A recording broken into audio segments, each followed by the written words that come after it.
Vote প্রচারে বেরিয়ে গ্রামবাসীদের বিক্ষোভের মুখে তৃণমূল কংগ্রেসের প্রার্থী শতাব্দী রায়। ঘটনাটি বীরভূমের নলহাটি 2 নম্বর ব্লকের নোয়াপাড়া গ্রাম পঞ্চায়েতের গোকুলপুর গ্রামে।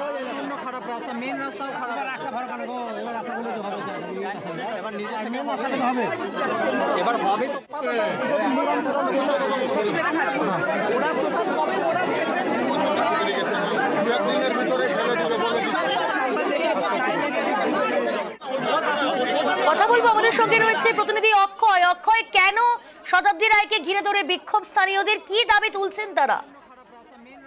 দেখো, তোমাকে জানিয়ে রাখি, বীরভূমের নলহাটি 2 নম্বর ব্লকের নোয়াপাড়া গ্রাম পঞ্চায়েতের যে গোকুলপুর গ্রাম, সেখানেই তৃণমূলের যিনি প্রার্থী শতাব্দী রায় ভোট প্রচারে গেছিলেন এবং গ্রামবাসীদের মূলত যে অভিযোগ, ওই গ্রামে একটি রাস্তা দীর্ঘদিন থেকে বেহাল অবস্থায় পড়ে আছে এবং কোনো রকম মেরামত হচ্ছে না।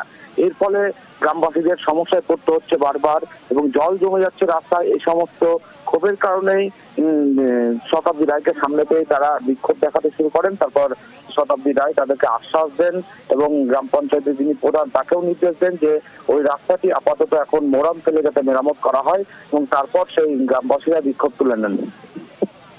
ধন্যবাদ অক্ষয়।